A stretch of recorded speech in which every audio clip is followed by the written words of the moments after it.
The learning point from exercise 2 is, beside knowing which group react, okay, we are focusing on the nitrile group undergoing hydrolysis with HCl and sodium hydroxide. Okay, it is also important to take note of other groups present, okay, that might undergo other reaction.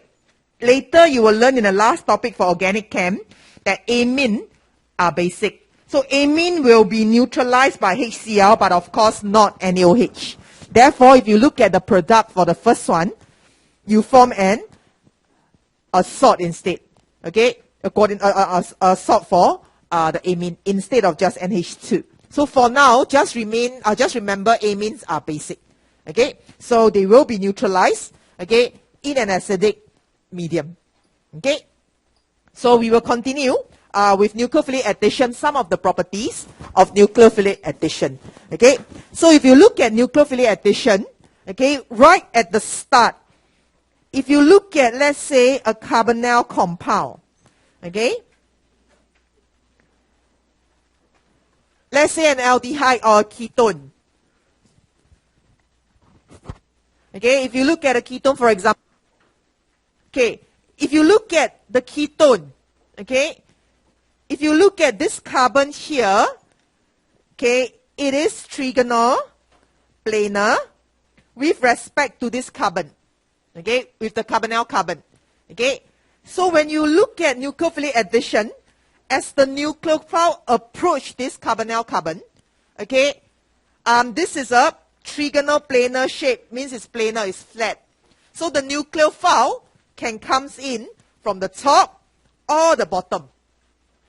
Okay, and the chances of it coming at the top and bottom is the same.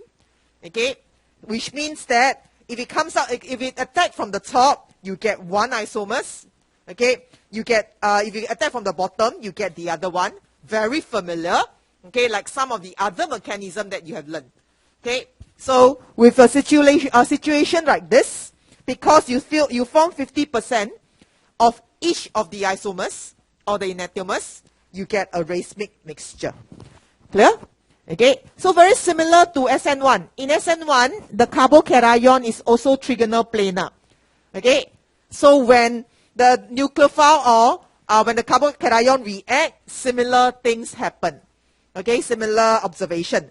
It's just that for carbonyl compound, right at the start, not the intermediate, right at the start, the shape is already trigonal planar. So you will get a racemic mixture. Okay? Alright? So, okay, we will proceed.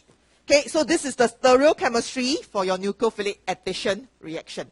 Okay? Okay? Alright? So, I think you are very familiar with this concept.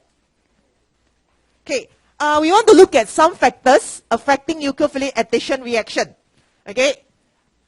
Okay? Okay, we want to look at some factors affecting nucleophilic addition. That means, why do we need a catalyst? Why trace amount? And so on. Okay? Okay, the catalyst is very important in a nucleophilic addition reaction. Okay? Very important. Okay, you need to remember that the HCN that is used in the reaction is a very weak acid. Okay, not just weak acid, it is actually a very weak acid. Okay, a very weak acid means that it dissociates partially. So the concentration of your Cm minus is low. Okay, with a low Cm minus, obviously the rate will be very slow. Okay, so if you don't do anything, it is very difficult to kickstart this reaction because the Cm minus concentration is really very low at the start. Okay, so what do we do? Okay, to kickstart the reaction, we add a catalyst. Okay, what kind of catalyst to add? Okay, you want to increase the Cm minus concentration, just increase a bit. Okay, so we will use NaCN or KCN. Okay, because they are very soluble, so they can produce a lot of Cm minus. Okay, this helps to increase the concentration of your Cm minus. Okay, if you don't want to use these two catalysts, there is of course another option. Okay, we can also use a strong base. Okay, NaOH will react with, this one will react with H plus. Okay, obviously you have strong base will react with the H plus, and if it reacts with the H plus that comes from the weak acid, pushing the POE to the right. Hence, I increase my Cm minus. Okay, that is also another way. Okay, but you would have asked, you would have noticed, why trace amount? In fact, both of them can be trace amount. Why only need a bit? Why don't I need a lot? Actually, in fact, a bit will kickstart the reaction. Okay, the reason, you have to go back to the mechanism. Okay, you don't have to turn your notes, you can just refer to the screen.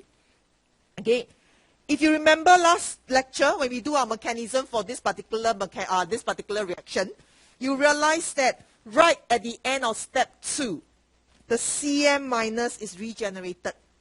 So I just need a bit of the catalyst to help me kickstart the reaction.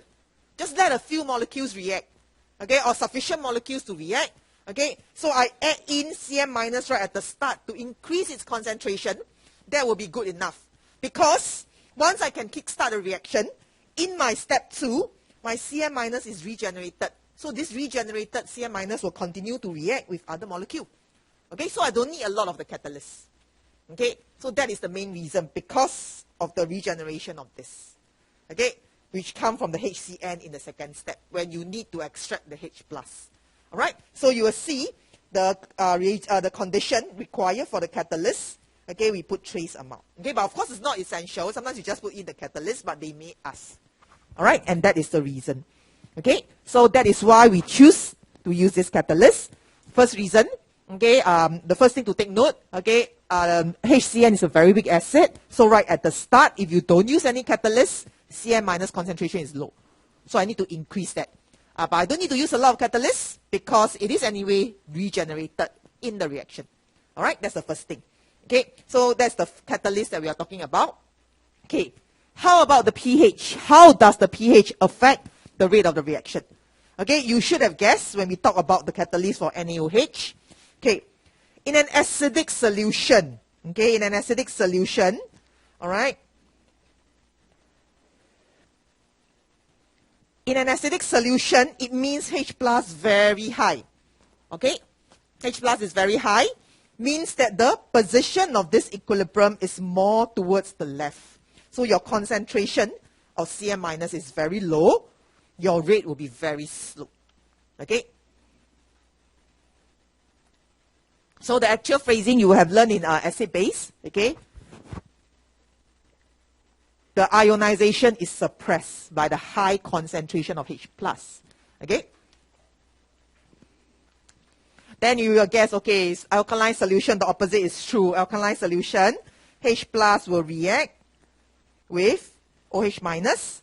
Hence, the position of equilibrium now move to the right. Okay, more Cm minus, rate will be fast. Okay. Then wouldn't it be very good if I increase to a very concentrated alkaline solution or very alkaline? Okay. Alkaline means the presence of OH minus. Okay, this reaction is nucleophilic addition. Okay, so with high concentration of OH minus, you actually decrease the rate because you cannot forget that OH minus itself is also a very good nucleophile. Okay, so you are now using OH minus to compete in the reaction instead of just Cm minus. And you know that your Cm minus, okay, at the start doesn't have a high concentration. You still need a catalyst. And now you still put in another nucleophile for competition. Okay, so not very good. All right, of course you don't learn this reaction, so you can Google for it if you're interested, okay, for your info. All right, but it is a competition. All right, if you use too much OH minus. Okay, so that is the reason why we just use a slightly alkaline will do. Okay. Okay, so that is the pH of the medium. Okay. So the last thing that we want to look at regarding this particular reaction is the reactivity of ketone versus aldehyde. Okay, you must remember ketones are less reactive than the aldehyde due to two reasons. Okay, ketones are generally less reactive than aldehyde in an Na reaction due to two reasons. Okay, so let's look at the different. Okay, just a recap. If you look at ketone, Okay, when we look at ketone, there are two R group. Okay, whether they are the same, different, doesn't matter. Okay, when you look at an aldehyde, there is only one R group and the other one is a H. So this is a ketone, this is an aldehyde. Okay, so what would this extra R group do to the reaction? Okay, you should know by now, ever since from the topic of arenes, ever since from arenes, we learn about electrons donating. Okay, the addition R group, the R groups are electrons donating. Okay, when we look at nucleophilic addition, this delta plus carbon is the one that's being attacked by nucleophile.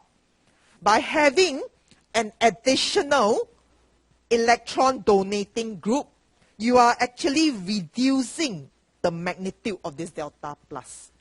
Okay, so your magnitude is reduced. For a ketone, it is not able to attract the nucleophile very well. Okay, compared to an aldehyde. Then of course you can't react as well. So ketone tends to be less reactive. This is the first reason. Clear? Okay. Alright, another reason, very easy, steric. Okay, ketone has an additional R group. This will provide additional steric hindrance. Okay, then some of y'all might be asking, okay, isn't it planar? So does it matter? Okay, isn't the shape with respect to this carbon planar? Okay, it is planar with respect to that carbon, yes. But you must imagine this molecule, okay, the ketone molecule in a 3D structure. The carbon in the R group, they are still tetrahedral, so they are sticking up. Okay, so it is 3D with respect to the carbon that is in the R group. So just imagine the whole molecule. Only this part, okay, is trigonal planar. But the R group is still tetrahedral, so they are sticking out. Okay, so when the nucleophile tries to come in, okay, the additional R group has additional steric hindrance. So it makes it very difficult for the nucleophile to approach the C. Okay, that is the second reason why ketones are less reactive. Okay?